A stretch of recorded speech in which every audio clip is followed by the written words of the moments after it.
महिलाओं की भागीदारी के बिना देश की तरक्की नामुमकिन, अलीगढ़ में बोले पूर्व राज्यपाल आरिफ मोहम्मद खान।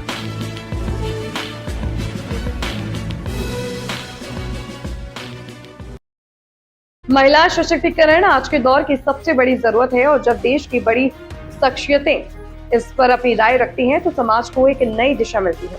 केरल और बिहार के पूर्व राज्यपाल आरिफ मोहम्मद खान आज अलीगढ़ पहुंचे। अपने भ्रमण के दौरान उन्होंने समाज और राष्ट्र के निर्माण में महिलाओं की भूमिका पर बड़ा बयान दिया है। उनका कहना है कि जिस समाज में महिलाओं की बराबरी की भागीदारी नहीं होती वह कभी तरक्की नहीं कर सकता। आइए सुनते हैं उन्होंने और क्या कुछ कहा। अपने बेबाक अंदाज और विद्वता के लिए जाने जाने वाले पूर्व राज्यपाल आरिफ मोहम्मद खान आज अलीगढ़ के दौरे पर रहे। इस दौरान उन्होंने देश की प्रगति के लिए महिलाओं की साझेदारी को अनिवार्य बताया। आरिफ मोहम्मद खान ने जोर देकर कहा कि कोई भी समाज, देश या राष्ट्र तब तक उन्नति के शिखर पर नहीं पहुंच सकता जब तक उसकी आधी आबादी यानी महिलाओं को सशक्त न बनाया जाए। उन्होंने स्पष्ट किया कि महिलाओं की भागीदारी को बढ़ाने के लिए हर संभव कदम उठाए जाने चाहिए क्योंकि उनके बिना विकास की कल्पना करना बेमानी है।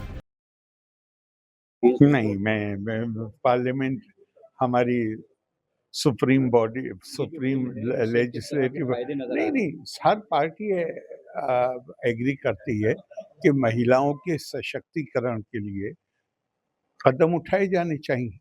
अब वो कैसे वोट करते हैं, क्या करते हैं, उस पर मेरा बोलना सही नहीं है। लेकिन अगले सालों में बीजेपी को समझना मुश्किल है कि वो इस तरीके से एनआरसी एसआईआर लेकर नहीं, ये इस पर मैं कुछ नहीं कहूँगा, मगर मेरा मानना है कि कोई भी सोसाइटी जब तक उसमें महिलाओं की पूरी भागीदारी नहीं होगी, कोई भी समाज हो, देश हो, राष्ट्र हो, वो तरक्की नहीं कर सकता। तो इसलिए और मुझे लगता है सबका एटीट्यूड वही है। इस बिल से उम्मीद है कि कुछ फायदे नहीं, लगातार फायदे हो रहे हैं भाई। अब आप बिहार देखिए, मिसाल के तौर पे पिछले 15-20 साल में साइकिल जो है वो ट्रांसपोर्ट के मोड के तौर पे नहीं, साइकिल देखिए तो महिला सशक्तिकरण का निशान बन गया है, वीमेन एम्पावरमेंट का। इसी के सबसे पहले बच्चियों को साइकिलें दी गई थी और कहाँ से कहाँ उनका परसेंटेज पहुंचा है लिटरेसी का। आज की तारीख में 35% हर जॉब में महिलाएं हैं। कोई चौराहा ऐसा नहीं होता कि जहाँ पे यंग लड़कियां पुलिस यूनिफॉर्म में ना हो। और उसका जो सबसे बड़ा फायदा हुआ है वो ये हुआ है कि वो पुलिस फोर्स जिसकी इमेज अच्छी नहीं थी, महिलाओं की मौजूदगी में पुरुष भी ठीक से उनका भी रवैया ठीक हो जाता है। तो पुलिस का जो ह्यूमन फेस है उसमें सुधार आया है। तो उसके बगैर पॉसिबल नहीं। उसने कहा है कि 1 बजे तक बहस जारी रही, गलतफहमियां जो थी मैंने नहीं सुना है वो, उस पर मुझे मत पूछिए। मैं तो एक उसूल की बात करूंगा।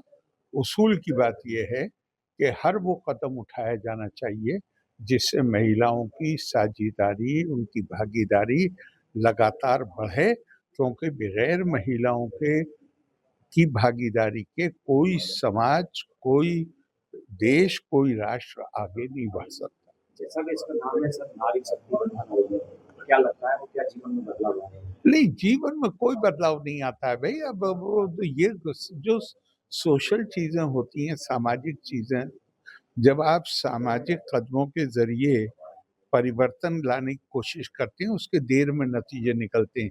शुरू में रिजर्वेशन हुआ तो ज्यादातर जगह महिला प्रधान या महिला चेयरपर्सन या कुछ, तो एक नया शब्द बन गया था प्रधान पति, अध्यक्ष पति।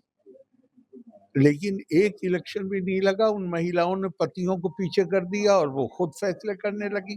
तो इसमें वक्त लगता है, आहिस्ता आहिस्ता होता है। सांसद और विधायक बनेंगे तो क्या वो भी वहां पर क्यों, हमारी तो कॉन्स्टिट्यूएंट असेंबली में भी 16 से ज्यादा महिलाएं थी और उनका बड़ा योगदान है। ये अपने आप में सोचना कि महिला कोई कम है आपसे। अलीगढ़ में आज आप मौजूद हैं, अलीगढ़ मुस्लिम यूनिवर्सिटी के स्टूडेंट्स को लेकर बहुत सारी चीजें सामने आती रहती है, क्या अपील करेंगे? नहीं, मैं तो एक ही अपील करूंगा, स्टूडेंट्स का काम एक ही है कि खूब अपने आप को आने वाले वक्त के लिए तैयार करें। आरिफ मोहम्मद खान का यह बयान उस समय आया है जब देश में महिलाओं की राजनीतिक और सामाजिक भागीदारी को लेकर बड़ी बहस छिड़ी हुई है। निश्चित तौर पर उनके विचार समाज को सोचने पर मजबूर करेंगे। अलीगढ़ से अमर प्रभात के लिए ब्यूरो रिपोर्ट।